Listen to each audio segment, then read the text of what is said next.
បាទសួស្តីដល់បងប្អូនថ្នាក់ទី12ថ្មីតោះឥឡូវយើងមកកែលំហាត់តដល់លំហាត់ទី60អញ្ចឹងយើងមើលលំហាត់ទី60គេថាឧបករណ៍វាស់សម្ពាធមួយគេត្រូវបានដាក់នៅក្នុងធុងដើម្បីបង្ហាញពីសម្ពាធក្នុងធុងហ្នឹងណាបាទអញ្ចឹងដែលដំបូងឡើយគេថាបើសិនជាធុងហ្នឹង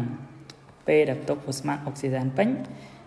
គេវាស់ម៉ាស់វាទៅឃើញថាម៉ាស់វា12គីឡូអញ្ចឹងឥឡូវដោយសារករណីពេញខ្ញុំសុំតាំងវាជា M ទី1ចោលសិនទៅហើយនៅពេលដែលវាផ្ទុកពេញគេវាស់សម្ពាធវាទៅវាឃើញតម្លៃស្មើនឹងP1អាហ្នឹងនៅពេលដែលវាផ្ទុកពេញហើយសំណួររបស់យើងគឺគេឲ្យគណនីម៉ាស់អុកស៊ីហ្សែនដែលត្រូវបានដកចេញអញ្ចឹងយើងត្រូវចាំថានៅពេលដែលយើងដកចេញមិនពេញត្រូវអត់អញ្ចឹងនៅពេលដកចេញច្បាស់ណាស់វាត្រូវតែមានរបស់នៅសល់ហើយអញ្ចឹងណានៅសល់ក្នុងធុងហ្នឹងមួយចំនួនដែរ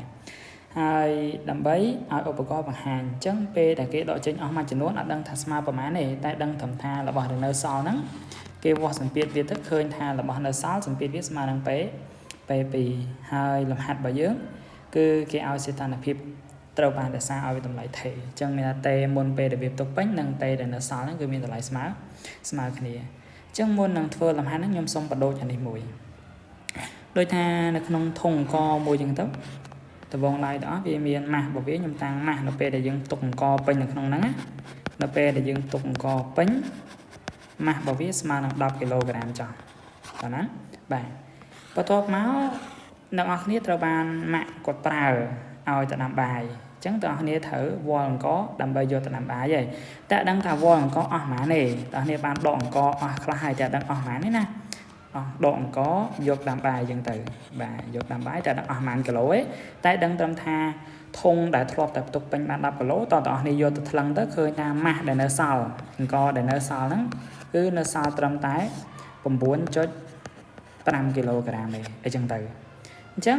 គេសួរថាតើបងប្អូនយកទៅដាំបាយមិញអស់ប៉ុន្មានគីឡូច្បាស់ណាស់ទាំងអស់គ្នានឹងអាចនិយាយថាតា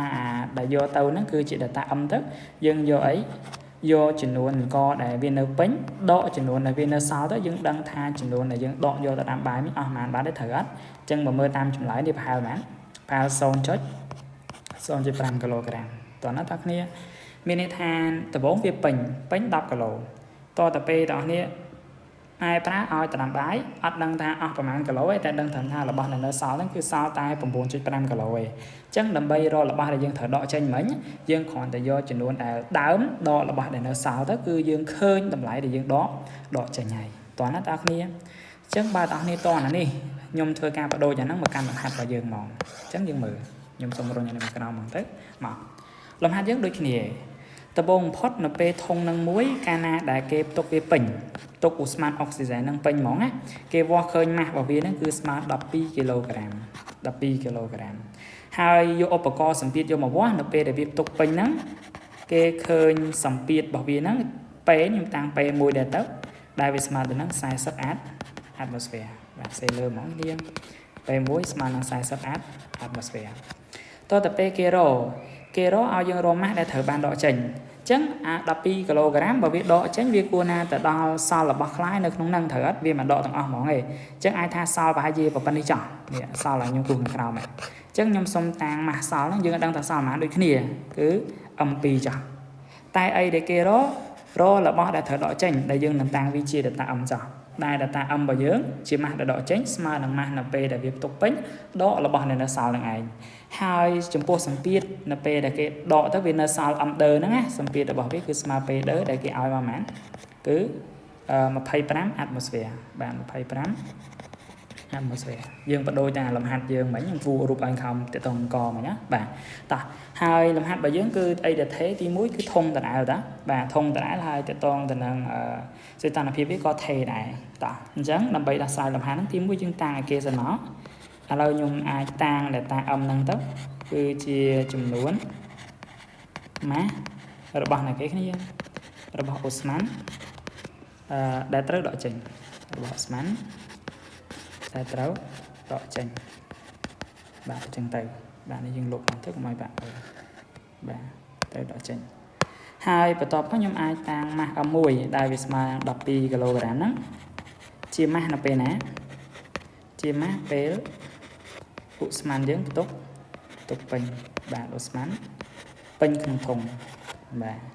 ហើយទៅពេល M ដឺយើងអត់ដឹងថាស្មើប៉ុន្មានទេតែយើងអាចតាំងវាថាជាម៉ាស់ដែលនៅសល់បាន ម៉ាស់ដែលនៅសល់បាទអញ្ចឹងដើម្បីរកម៉ាស់ដែលត្រូវដកចេញយើងអាចយកម៉ាស់អីនោះយើងទីបានម៉ាស់ដែលត្រូវដកចេញគឺជា data m ស្មើម៉ាស់នៅពេលរបៀបទុកពេញដកម៉ាស់ដែលនៅសល់អញ្ចឹងសមិទ្ធកម្មដែលយើងដឹងនៅក្នុងនេះគឺយើងដឹងតែ m1 តែយើងអត់ដឹង m2 ទេអញ្ចឹងខ្ញុំគិតថាយើងគួរតែរក m2 ឲ្យចេញមកយើងយក m1 ដល់ m2 ទៅគឺចប់តែម្ដងអ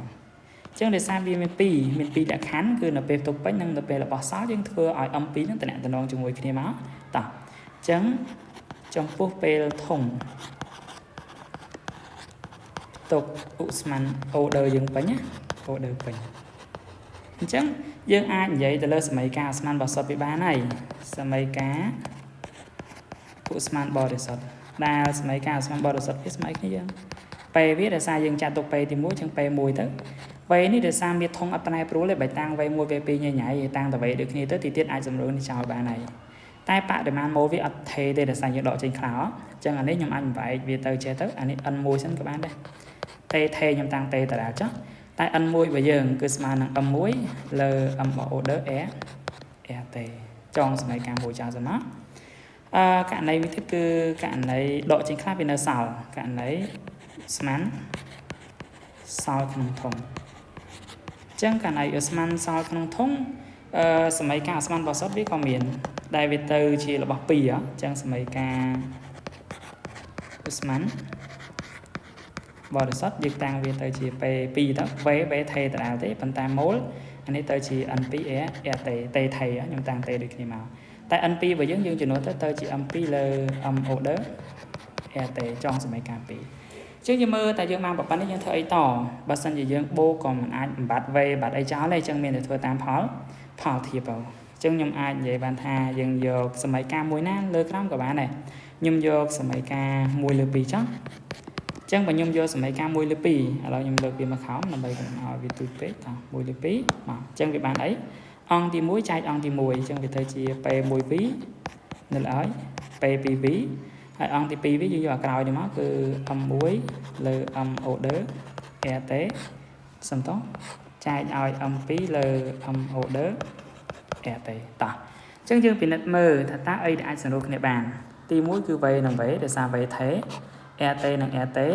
m order ថេអញ្ចឹងរបស់ដែលនៅសល់គឺ m1 នៅលើ m m2 អញ្ចឹងលំហាត់យើងគឺកំពុងតែរក m2 អញ្ចឹងបងប្អូនគ្នារករបស់រក m2 មកអញ្ចឹង m2 របស់បងប្អូនគ្នា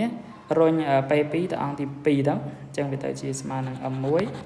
គុណនឹងពេល2ចែកឲ្យពេល1អញ្ចឹងខ្ញុំតាំងវាសមីការទី3អូអានេះជាន់នេះមក1អានេះ2នេះ3ចាសមីការនេះជាសមីការទី4ក៏បានដែរសមីការ4អញ្ចឹងអានេះយក2ចែក3ហ្នឹងមិញបាទយក2ចែក3ឯងតោះអញ្ចឹងយើងអាចយកសមីការ4ទៅចំនួនក្នុង1ទៅនោះសមីការ1